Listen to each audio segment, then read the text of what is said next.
तो आजकल आप देखिए हर तरफ बस एआई की ही बातें हो रही हैं, है ना? ऐसे में एक सवाल बहुत बहुत ज़रूरी हो जाता है कि भई इस मशीनी दौर में इंसान होने का असल मतलब क्या है? नील लॉरेंस की एक किताब है द एटॉमिक ह्यूमन, जो ठीक इसी सवाल की गहराई में उतरती है। और देखिए, ये कोई डरावनी भविष्यवाणियों या जानते हैं ख्याली पुलाव वाली किताब नहीं है, बल्कि ये तो एक वैज्ञानिक और दार्शनिक सफ़र है जो हमें हमारी असलियत के और भी करीब ले जाता है। अच्छा, इस सफर को ठीक से समझने के लिए हमने इसे 5 हिस्सों में बांटा है। सबसे पहले हम उस एक मौलिक प्रश्न को देखेंगे जो आप कह सकते हैं पूरी किताब की नींव है।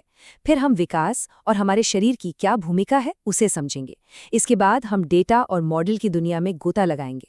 चौथे हिस्से में हम समाज और समझ के भ्रम पर बात करेंगे। और आखिर में हम देखेंगे कि परमाणु मानव होने का निष्कर्ष मतलब निचोड़ क्या निकलता है। तो चलिए बिना देर किए सीधे पहले हिस्से पर आते हैं, एक मौलिक प्रश्न। और यहाँ हमारी कोशिश रहेगी मशीनी दिमाग के मिथक को तोड़ने की। तो ये रहा वो एक सवाल जो पूरी किताब को चलाता है। इंसान की जो समझदारी है वो मशीन की समझदारी से असल में फंडामेंटली अलग कैसे है? देखिए, इसका जवाब कोई एक लाइन में नहीं है, बल्कि ये सीमाओं, शरीर, विकास और डेटा जैसे कई पहलुओं को जोड़कर ही सामने आता है। तो लॉरेंस ना सबसे पहले उस बड़ी गलतफहमी को दूर करते हैं कि एआई के पास अपना कोई दिमाग होता है। असल में एआई सिस्टम किसी बात को समझते नहीं, बल्कि सिर्फ आंकड़ों के पैटर्न को पहचानते हैं।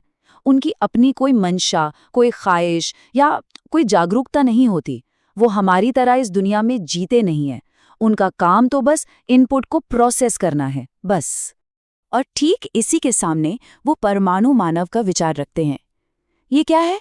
ये एक ऐसा जीव है जिसकी पहचान उसकी सीमाओं से, उसकी शारीरिकता से और उसकी मजबूरियों से होती है। हम इंसान कोई असीमित कंप्यूटर सिस्टम नहीं है, नहीं। हम वो जीव हैं जिन्हें विकास ने, कमी ने और जिंदा रहने की जद्दोजहद ने बनाया है। और यहीं पर इस किताब का सबसे मुख्य तर्क सामने आता है, वो ये कि एआई इसलिए शक्तिशाली है क्योंकि वो हमारी तरह नहीं है, और हम इसलिए अनोखे हैं क्योंकि हम उसकी तरह नहीं हैं। तो फिर सवाल उठता है कि ये अंतर आया कहाँ से? और यही सवाल हमें दूसरे हिस्से पर ले जाता है, विकास और देहधारण का अंतर।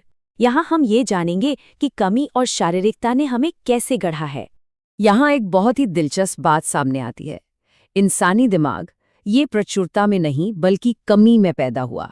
लॉरेंस बताते हैं कि हमारा दिमाग ऊर्जा बचाने और हर काम को कुशलता से करने के लिए बना है। वहीं दूसरी तरफ एआई वो कंप्यूटेशनल प्रचुरता की दुनिया में बना है, जहां डेटा का भंडार है, बड़े बड़े कंप्यूटर हैं और लगभग असीमित स्टोरेज है। और इसी कमी ने, इसी स्कैसिटी ने हमारे दिमाग को ह्यूरिस्टिक्स यानी कि एक तरह के मानसिक शॉर्टकट, कल्पना और चयनात्मक ध्यान मतलब सिलेक्टिव अटेंशन जैसी चीजें विकसित करने पर मजबूर किया। और ध्यान देने वाली बात यह है कि ये दिमाग की कमियां नहीं है, बल्कि ये उसकी खूबियां हैं। ये वो तरीके हैं जिनसे हमारा दिमाग कम से कम ऊर्जा में ज्यादा से ज्यादा काम करता है। और सबसे बड़ी बात, हमारी बुद्धि हमारे शरीर से जुड़ी हुई है। हमारी इंद्रियां तय करती हैं कि हम दुनिया को कैसे देखते हैं। हमारी भावनाएं वो हमारे फैसलों पर असर डालती हैं। दुनिया को छूकर और महसूस करके ही तो हमारी समझ बनती है। और हमारी ज़रूरतें और हमारी कमजोरियां ही हमें कुछ करने की प्रेरणा देती हैं। तो यहाँ लॉरेंस का निष्कर्ष बिल्कुल साफ है। शरीर का होना यानी एम्बॉडीमेंट इंसानी समझ के लिए कोई ऑप्शनल चीज नहीं है, ये उसकी बुनियाद है। अच्छा, अगर एआई के पास शरीर नहीं है तो उसकी समझ आखिर आती कहाँ से है? ये सवाल हमें तीसरे हिस्से पर लाता है, डेटा, मॉडल और अर्थ, या यूं कहें एआई की दुनिया पर इंसानी उंगलियों के निशान। हम अक्सर सोचते हैं कि डेटा, जानते हैं, हवा या पानी की तरह एक प्राकृतिक चीज है जो बस मौजूद है। लेकिन लॉरेंस इस विचार को पूरी तरह से पलट देते हैं। सच तो ये है कि डेटा खोजा नहीं जाता, डेटा बनाया जाता है। जरा सोचिए इस बारे में। हम इंसान ही तो तय करते हैं कि क्या मापना है। हम ही तय करते हैं कि उसे क्या नाम देना है, क्या लेबल लगाना है, क्या जरूरी है और क्या छोड़ देना है। ये फैसला भी हमारा ही होता है। मतलब साफ है, हर एआई सिस्टम एक ऐसे ढांचे पर खड़ा है जिसे इंसानों ने अपनी समझ और पसंद के हिसाब से बनाया है। लॉरेंस कहते हैं कि बुद्धिमत्ता असल में चीजों को संक्षेप में मतलब कंप्रेस करके समझने की कला है। इंसान जब ऐसा करता है तो वो व्याख्या करता है, मूल्यों को समझता है और संदर्भ का ध्यान रखता है। हम कहानियां और मिसालें इस्तेमाल करते हैं। लेकिन जब एआई ऐसा करता है तो वो पूरी तरह से मशीनी, भावहीन और संदर्भ से अनजान होता है। यही पैटर्न पहचानने और मतलब निकालने के बीच का बुनियादी फर्क है। अच्छा, एआई के साथ हमारी बातचीत अब इतनी असली लगती है, तो इसमें खतरा क्या है? यहीं से हम चौथे खंड में प्रवेश करते हैं, समाज और समझ का भ्रम, और एआई को असल से ज्यादा आंकने के क्या खतरे हो सकते हैं। देखिए, इंसान सामाजिक प्राणी है। हमारी बुद्धि अकेले में नहीं बल्कि समूहों में विकसित हुई है। सहयोग, प्रतिस्पर्धा, सहानुभूति और आपसी नियमों ने मिलकर हमारी समझ को आकार दिया है। एआई सिस्टम सामाजिक व्यवहार की नकल तो कर सकते हैं, बिल्कुल कर सकते हैं, लेकिन वे उस सामाजिक सच्चाई का हिस्सा नहीं बन सकते। जब कोई एआई सिस्टम हमसे एकदम इंसानों की तरह बात करता है, तो हम मान लेते हैं कि अरे वाह, वो हमारी बात समझ रहा है। लेकिन लॉरेंस जोर देकर कहते हैं कि अच्छी भाषा का मतलब समझदारी नहीं है, और असली खतरा यहीं छिपा है। खतरा ये नहीं कि एआई बहुत ज्यादा समझदार हो जाएगा, नहीं, खतरा ये है कि हम इंसान उसकी समझदारी को कुछ ज्यादा ही मान बैठेंगे। तो इन सब बातों का मतलब क्या निकलता है? हम आखिर कहाँ खड़े हैं? ये हमें हमारे अंतिम पड़ाव पर ले जाता है, परमाणु मानव का निष्कर्ष। यानी एआई के इस युग में अपनी विशिष्टता को, अपनी यूनिकनेस को कैसे अपनाएं।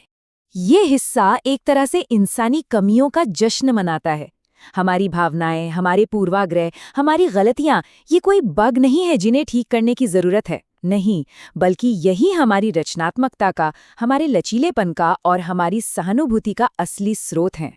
तो हमें परमाणु क्या बनाता है? यही कि हम सीमाओं में बंधे हैं, हमारा एक शरीर है, हम मजबूरियों से घिरे हैं, हम कमजोर हैं और हम समाज का एक अटूट हिस्सा हैं। और कमाल की बात तो ये है कि यही बंधन हमें अर्थ, इरादा और नैतिक जिम्मेदारी देते हैं।